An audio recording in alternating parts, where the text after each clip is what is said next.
중동 리스크에 반도체발 충격까지 겹치면서 시장이 크게 출렁였습니다. 특히나 이 터보퀀트라는 새로운 변수에 주목을 하고 있는데요. 오늘은 이영훈 IM증권 서울금융센터 이사님과 함께 하나씩 짚어보도록 하겠습니다. 어서 오세요. 안녕하세요.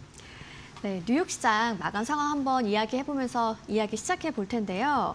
밤사이에 트럼프가 이란에 대한 압박을 강화하면서 기술주 크게 빠졌고 나스닥의 하락폭도 충격적인 정도였습니다. 시장 마감 후에는 또 굉장히 반전되는 이야기까지 내놨는데 시장 마감 상황 좀 어떻게 보셨나요?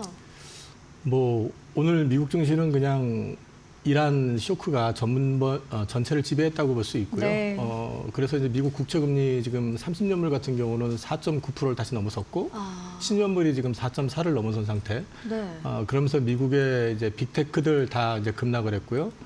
주요 산업이 에너지를 제외하고는 거의 다 빠진 걸로 알고 있는데 결국은 이제 계속해서 압박 전술을 통해 가지고 이제 빠른 선택을 요구를 했다가 네. 장 끝나고 나서 또 이제 열을 연기를 했죠. 그렇죠. 그렇지만 어쨌든 장중 내내 그 부담이 좀 작용을 하고 있고 그다음에 문제는 뭐냐면 이게 단기간에 해결이 될까에 대한 의심이 이제 계속 커지다 보니까 경기 침체 우려가 이제 점점 높아지고 있다라는 거죠. 그래서 네. 시장 전반이 좀 거기에 좀 눌려 있는 상황이었던 데다가 특히나 이제 우리나라하고 좀 유관성이 좀 높은 그 반도체 쪽 섹터 같은 네. 경우는 이제 터보컨트라는 이슈 때문에 오늘도 지금 마이크론 테크놀로지라든지 샌디스크라든지 이런 쪽이 다 이제 하락세를 좀 이어가는 그런 모습을 보였기 때문에 전반적으로 좀 미국 증시는 거기에 다 휘둘려 있었다. 네. 그렇게밖에는 설명드릴 게 없었을 것 같아요. 네, 종전 협상에 대한 좀 시장의 우려감이 커진 상황이고 말씀하신 것처럼 터보퀀트로 출발된 이 반도체 쪽의 충격이 시장에 영향을 크게 미친 하루였다고 정리를 해주셨습니다. 이 터보퀀트 관련해서는 조금 더 이따가 깊이 있게 좀 여쭤보기로 하고요. 일단 이 종전 협상의 방향을 예상하기가 정말 어려운 상황이잖아요. 근데 우리 시장에서 외국인 매도가 좀 이어지고 있는데 단기적인 이벤트로 봐야 될지 아니면 한국 시장의 비중 자체를 좀 줄이는 구조적인 변화로 봐야 할지 궁금합니다. 이게 참 복합적이었었는데요. 이제 네. 올 초까지만 해도 사실은 우리나라 증시가 역대급으로 올라왔었던 네네. 얘기. 그다음에 계속 말씀드렸었지만 미국에서는 AI 그 버블 논쟁이 있으면서 엔비디아라든지 이런 쪽이 주가가 어닝 서프라이즈가 나왔음에도 불구하고 눌리는 것 자체가 그랬죠. 지속성 여부에 대한 의문 이런 것들이 계속 작용하고 있었는데 우리나라는 이제 메모리 쪽 같은 경우가 이제 쇼티지 얘기가 나오면서 계속 올라가다 보니까 네. 외국인들 시선에서 봤을 때는 AI 노이즈가 있는데 그럼 이쪽은 무사하겠어라는 생각을 가질 수 있죠. 그럼 당연히 차익 실현을 할 수밖에 없는 구간이었었는데 네. 여기에 또 MSCI 우리가 이머징 마켓 지수에 편입이 되어 있다 보니까 우리가 연초에 계속 강했잖아요, 유독. 네. 당연히 그러면 그 안에 비중이라는 게 있는데 그 비중을 넘어설 수밖에 없으니까 기계적인 매도도 나왔었습니다. 근데 최근에 이제 중동 사태가 벌어지고 나서 이 흐름 자체도 유지가 됐지만 더 해가지고 좀 문제가 되는 거는 중동이 충격을 받게 될 경우에는 이 원유 수급 문제에 있어서 가장 데미지를 받게 되는 쪽은 한국하고 일본, 중국 정도가 될 수 있거든요. 네. 특히 이제 한국하고 일본이 유독 좀 심각한 영향을 받을 가능성이 있다라고 봐서 이게 결국은 경기 침체로 가는 거 아니냐라는 우려감을 지금 보여주고 있는 것 같고요. 거기에 더해가지고 앞서 말씀하셨던 그 터보컨트 이슈는 사실은 네. 이거 올해 나왔던 얘기는 아니에요. 작년에 나왔던 얘기인데 이게 이제 우리나라 반도체 섹터에 또 치명적인 영향을 주다 보니까 네. 이게 매도세가 가중이 된 거기 때문에 지금은 리스크 한국물을 줄이는 것 자체는 리스크 오프 상황. 그러니까 네. 리스크를 좀 회피하고 싶은 심리까지 지금 가세가 된 거다. 그렇게 좀 말씀을 드려야 될 것 같습니다. 네, AI 버블 논란, 중동 전쟁 리스크에 터보컨트 이슈까지 좀 악재가 중첩되면서 리스크 오프 장세 속에서 한국 시장이 좀 타격을 받고 있다는 이야기로 정리를 해주셨습니다.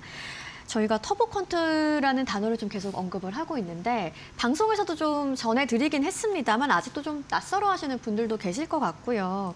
시장에서는 메모리 수요 감소 우려가 좀 먼저 반영이 되기도 하는 부분입니다. 이 구글의 터보컨트가 대체 뭐라고 좀 얘기를 해보면 좋을까요?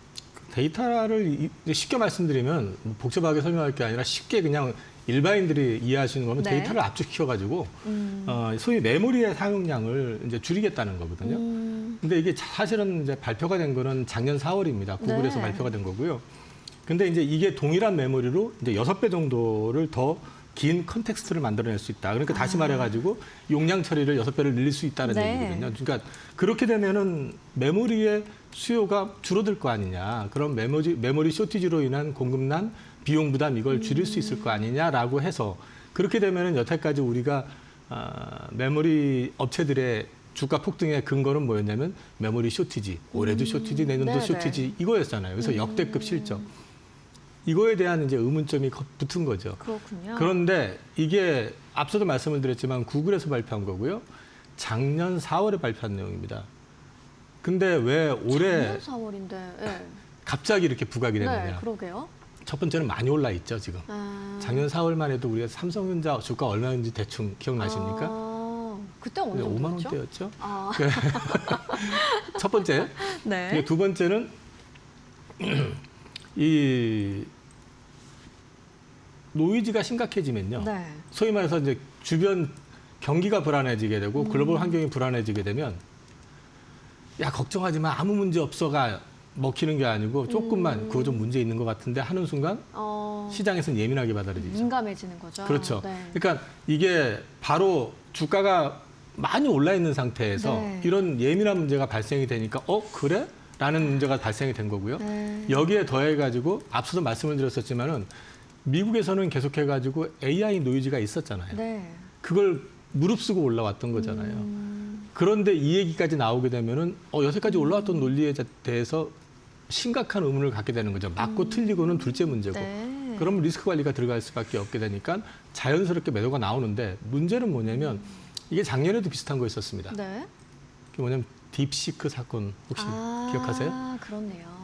딥시크도 그러니까 미국에서는 뭐그 챗GPT나 뭐 이런 거 엄청난 뭐 GPU 사용해가지고 뭐 만들었네 어쩌네 훈련했네 막 그러면서 네, 엄청난 비용이 들어갔는데 중국에서는 우리는 그거 뭐 얼마 되지도 않은 거 가지고 막 요렇게 만들어냈어 하면서 보여줬잖아요. 네, 네. 그러면서 저렇게 되면은 GPU의 수요가 줄게 되고 그러면서 이쪽 투자가 좀 줄어들 거 아니야라고 걱정을 했는데 줄었나요? 계속 늘어났죠. 그렇죠. 근데 이제 이런 부분들은 이제 우려일 가능성이 높다라는 측면을 거기에서만 이제 확인이 될 수 있고 그 외에도 뭐 옛날에 MP3 세대이시죠? 예. 네, 저도 어렸을 때 써봤습니다. 네, MP3 같은 경우도 이제 이게 그 한참 이제 그 MP3 같은 경우만 해도 네. 용량을 음원이 이제 처음에 나왔을 때 끝났다는 얘기들이 많았었거든요. MP3가 처음 도입됐을 때. 그랬습니다. 네. 그랬는데 이게 10배를 압축시킨다고 그러니까 오히려 음원 시장이 폭발을 해버리게 되고 이게 궁극적으로 가가지고 소비량이 늘어나고 스트리밍이 증가해버리는. 영상도 압축을 시켜버리고 나니까 영상 관련된 게 다 없어지는 게 아니라 뭐 틱톡, 쇼츠, 뭐 유튜브 다 영상이 지배하고 있잖아요. 그렇네요. 네. 그러니까 이게 시장이 이 논리대로 가게 되면 딱 거기서 모든 기술이 정체가 된다는 전제 하에서는 그게 말이 되는데 네. 기술은 계속 진화하게 되고 그게 가격이 저렴해지게 되면 참여자들은 더 늘어날 수밖에 없게 되고요. 네. 거기에 따라 가지고 사용도는 더 늘어나는 게 일반적입니다. 그렇지만 지금은 그런 논리가 안 먹히는 시기입니다. 왜냐하면 지금 많이 올라 있는 상태에서 네. 불안한 데다가 AI 노이즈가 있는 데다가 이런 얘기가 나오니까 일단은 도망가는 게 우선이다라는 심리가 강하게 작용하는 것 같습니다.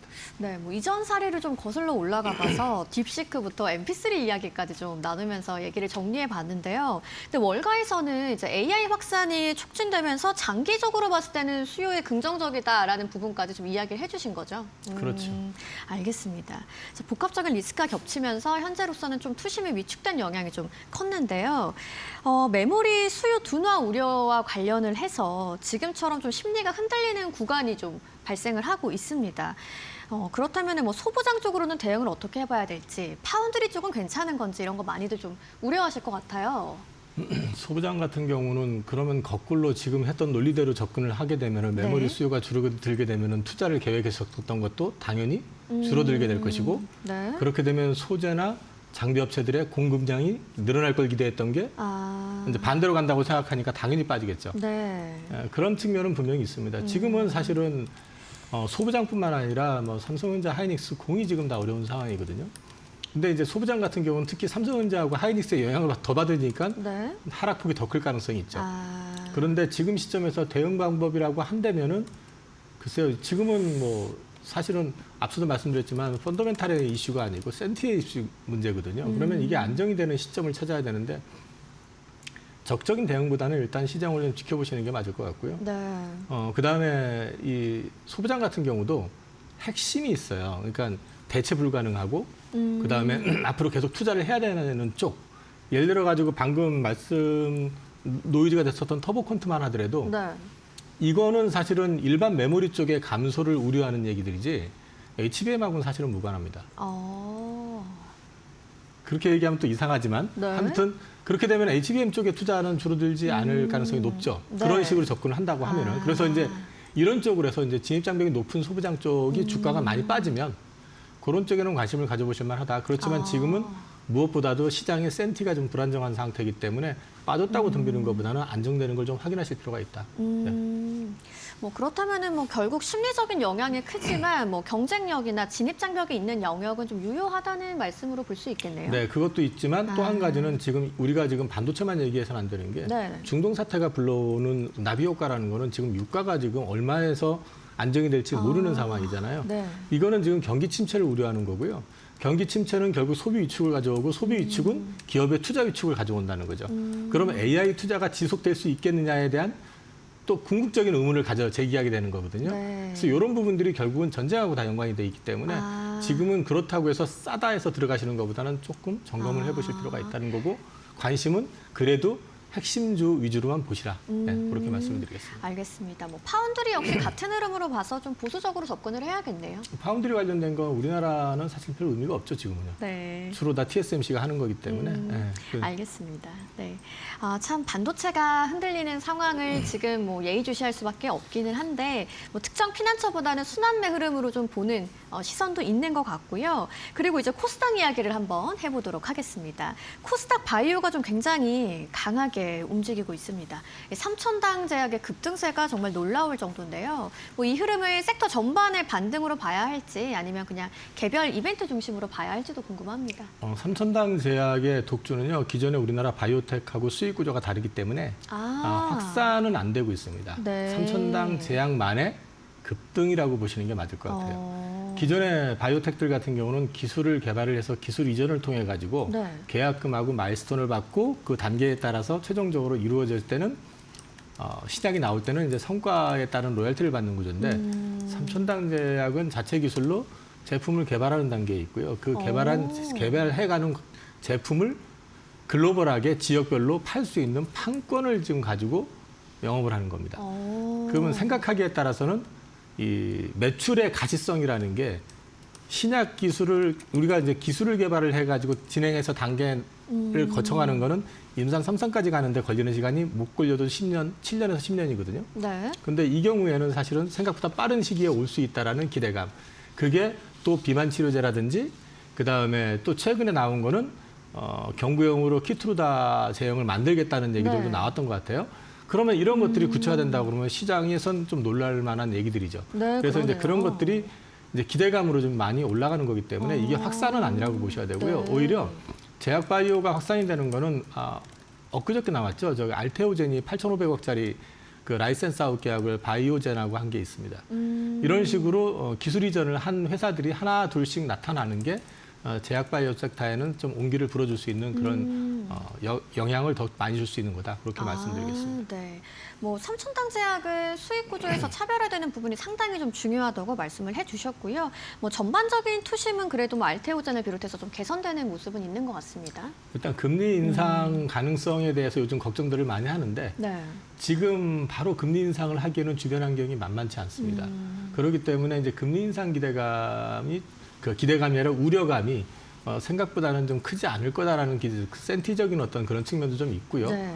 또 한 가지는 바이오 개발하고 유가하고는 크게 연관이 없다. 뭐 또 시장에서 본다면은 그렇겠네요. 네, 그러니까 말하자면은 주도 섹터 쪽에 노이즈가 생기니까 약간 좀 네. 회피하면서 주변을 좀 찾아보는 그런 측면에서 순환매 양상으로 좀 보셔도 될 것 같습니다. 알겠습니다. 코스닥 이야기 조금 더 이어서 해보도록 하겠습니다. 참 스토리가 많은 시장이라고 봐도 될 것 같은데 그 안에서 진짜를 가려내는 기준을 좀 어디에 둬야 될까요?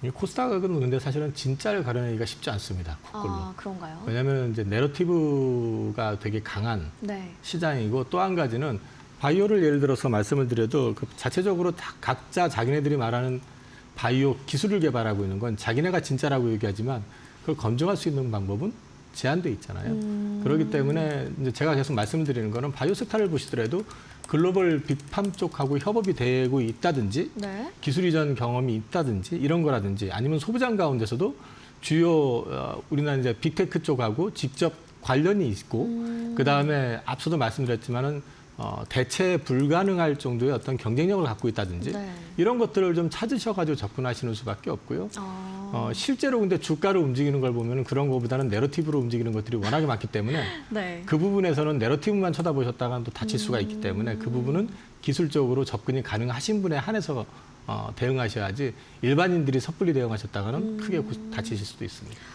네. 아무래도 좀 실체와 연결된 기업을 선별하는 게 중요하다는 말씀으로 좀 해석이 되는데 뭐 바이오, 2차 전지, 휴머노이드 공통적으로 해당이 되는 얘기겠죠? 전부 다 해당이 된다고 보면 됩니다.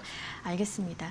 참 지금 지수가 방향성을 못 잡는 상황인데 종목 중심의 대응이 더 중요하지 않을까 하는 시선도 있을 것 같아요. 어떻게 보고 계세요? 일단 시장이 좀 안정이 돼야 되거든요. 네. 어저께 같은 경우 우리나라 이제 삼성전자, 하이닉스 주가가 흔들려 버리니까 네, 네. 시장 전반이 좀 휘청거리는 모습이었거든요. 지수는 지난번에 전쟁 나고 나서 5천 초반까지 떨어졌었는데 뒤에선 덜 떨어졌는데 그 안을 들여다보면 더 처참할 정도로 흔들려 있었단 말이에요. 그래서 그리고 상승률 목수가 확 줄어버리잖아요. 이 얘기는 지수의 바닥을 일단 시장이 먼저 확인을 해줘야 됩니다. 네. 그리고 나서 종목 장세 순환매가 좀 빨리 돌아갈 수 있는 부분이 있거든요. 근데 순환매가 나오다가 지금 어떻게 놀란 거거든요, 시장도. 네. 예, 그래서 그런 부분들은 오늘도 그렇지만은 앞으로 이번 다음 주, 그 다음 주 지나가면서 이 바닥을 확인할 수 있는지 그 바닥에 대한 부분을 먼저 점검을 해야 될 것 같아요. 네, 좀 바닥을 점검하는 구간으로 대응해 보자고 이야기해 주셨습니다. 지금까지 이영훈 IM증권 서울금융센터 이사님과 함께했습니다. 오늘 좋은 말씀 고맙습니다.